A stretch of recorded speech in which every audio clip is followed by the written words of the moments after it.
Hello again, everyone. Edwin Learnard back once again. In this YouTube astrological segment, I'm going to be talking about astrology and the death of Song Yoo-Jung. I don't know if I'm saying the name right.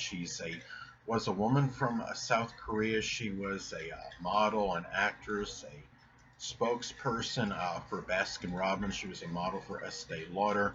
She died at the very young age of 26 years old, and there's no confirmation on the cause of death. It just stated that it's an unknown cause at this time. The thing about it is I'm going to talk about some natal placements and transits that might have been tied into her death. It might give a little insight and clues to how she may have died. First thing off, though, I don't know, probably none of the parents are going, or close friends or family members are going to see this, but in the event they do, I want to offer my condolences out and prayers to the family of this young lady. And anyway, looking at the chart, thing is, well, she was born on June 8th, 1994, and of course her sun sign is Gemini. The moon is either in Taurus or Gemini, depending on time of birth. I had to improvise and do a solar/sunrise chart because, of course, I didn't have the time of birth for her. So the solar sunrise chart puts the sun and the ascendant at the same point.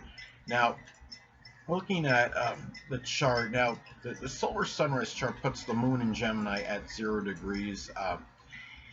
Thing is, one transit that I notice is that she had at this time the transit north node very close to the natal sun in Gemini. Now, when you're talking about transits that involve the north node, they can manifest in issues one may have to address and confront. And since the sun is about life, this is an issue that could be connected with life in the physical body, and a life that was very I'm sure with the sun in Gemini, life that where she expressed a lot of vivacious energy, very spirited energy, and a life where she perhaps exemplified versatility and being and probably was a life where she was very talented, very versatile, multifaceted, likely as well, and very youthful. And another thing is that's interesting is that when the transit moon at the time was not far from her natal south node. And when you're talking about the transits that the moon contacting the south node is about what we're going away from. The moon can be connected with the soul of a person. So it may have manifested in the soul, perhaps leaving at this time, sadly. The fact that the moon was in Taurus at this time, it may have been one that was very peaceful and tranquil. Although the moon may have been in Gemini at a later time, perhaps. But anyway, and in this solar sunrise chart, it does fall in the 12th house, and I don't like to, speculating on the death of a person. But the thing about it is, I am just stating, factually not factually, but based on the transits, what it can appear to be. I'm thinking it may have been a suicide because that transit of the transit of that moon hitting the south node, in the 12th house, though it is the solar sunrise chart. 12th house is the house of suicide in astrology. In this chart, she has two planets in that chart, Mars and the moon. Transit Uranus was at least very close to the 12th house cusp, but not in it. And transit Mars was appears to be in the 12th house at this time. And I'm just looking just to check on the house cusp on this.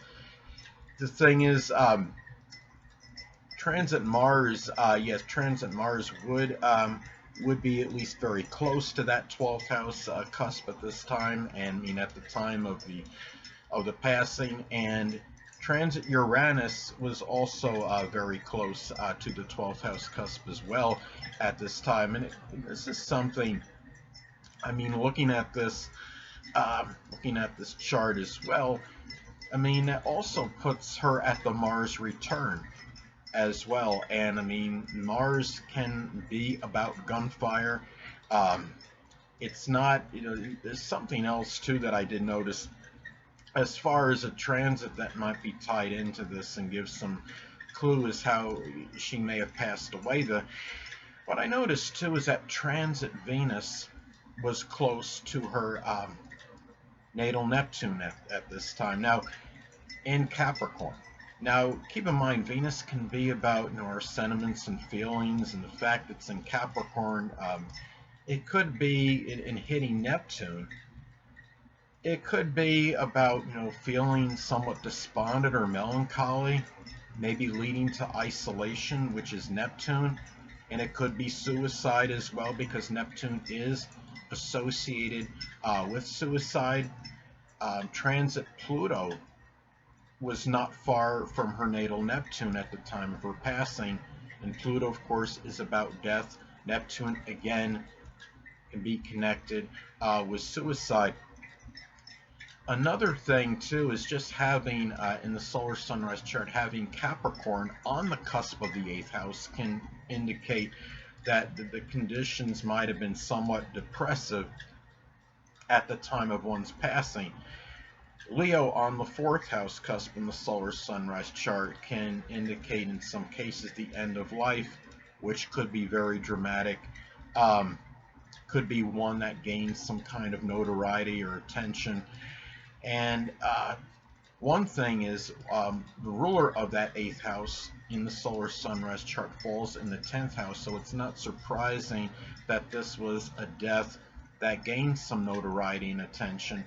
And also, one of the rulers of the 10th house cusp, the 10th house cusp in the solar sunrise chart is Aquarius. One of those rulers being Uranus falls in the 8th house in the solar sunrise chart. So that's another indicator of a death gaining some kind of notoriety and attention and exposure. So it just, to me, and also I'm looking at in her 4th house, she has Chiron in Virgo in the 4th house of the end of life.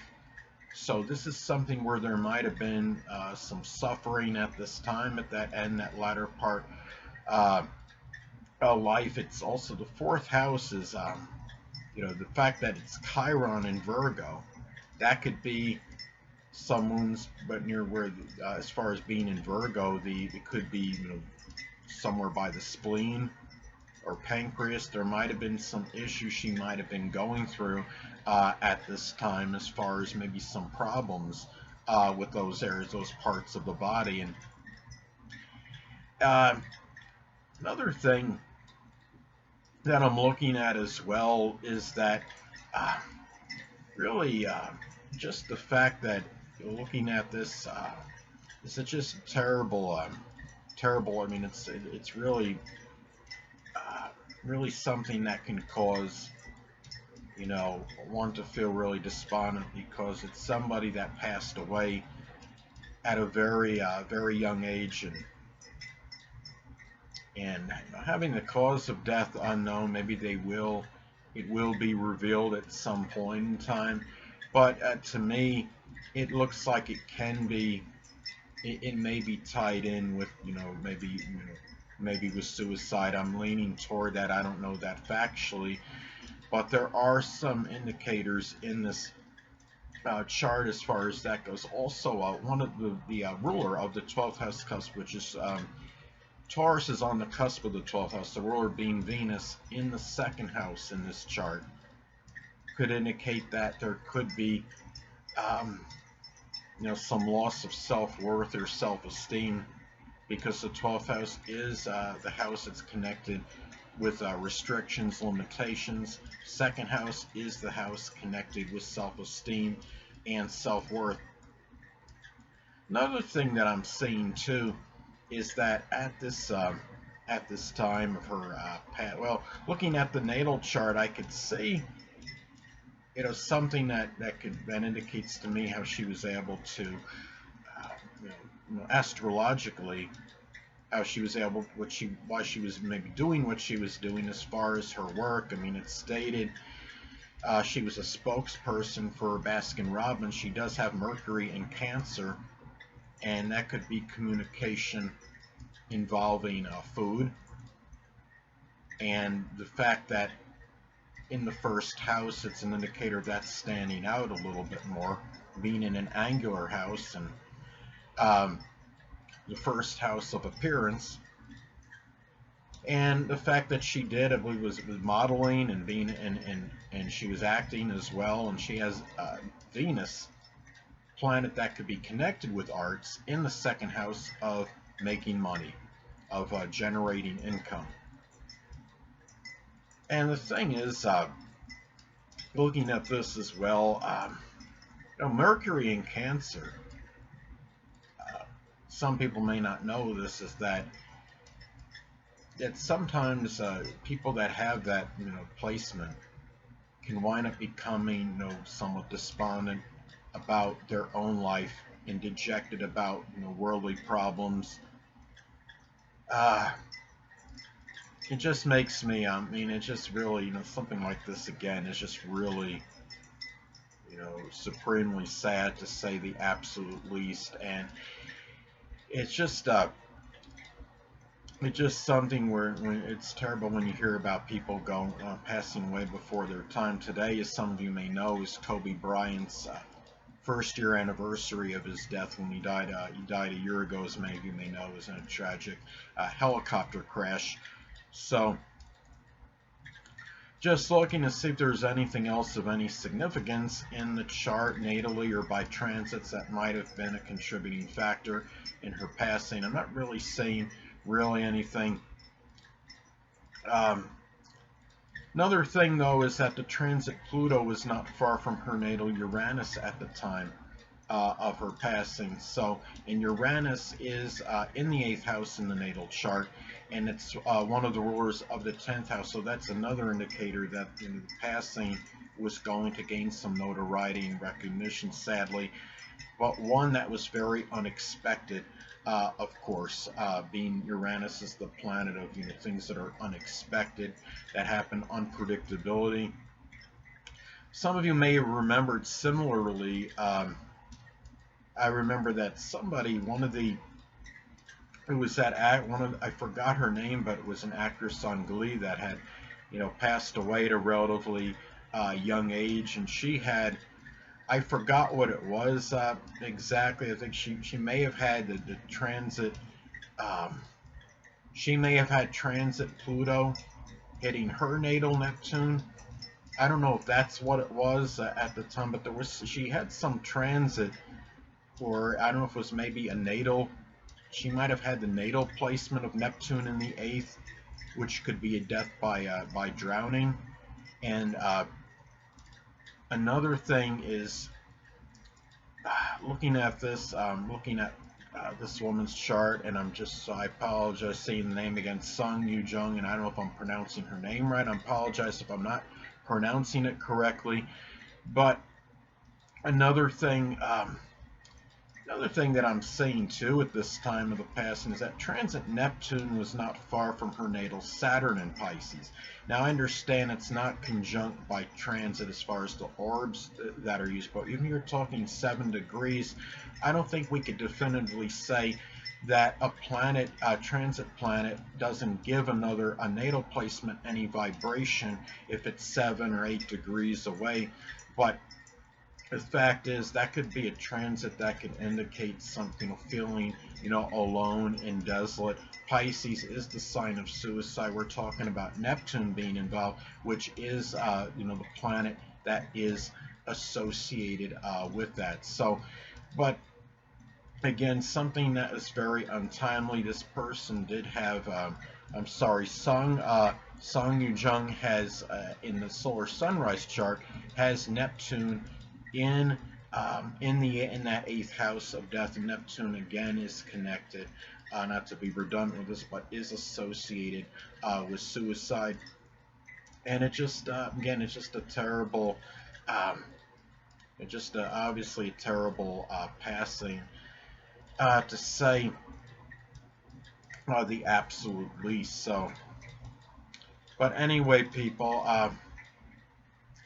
Well, really not much more I wanted really could get at as far as anything involving any transits that might have been tied in to her past. And I noticed the Chiron, looking at the transit Chiron in her chart, looks like it's making a square, if not at least a loose one, to her natal Mercury in Cancer. And that's certainly, fact, as I stated before, the Mercury in Cancer natal placement can be, person that has that placement can be feeling, as far as their thinking, sometimes thinking too much, becoming too despondent about their own problems and being dejected about the problems, perhaps, of the world, and then having the transit Chiron making the square to it. Chiron could be about physical wounds, but could also be about ones that can cause emotional suffering as well. And when you have that square, it certainly doesn't help matters. And Chiron being in Aries, the sign of anger, it's certainly not a good transit. So anyway, people, that'll conclude this YouTube astrological segment. Until next time, people, Edwin Learnard saying stay well.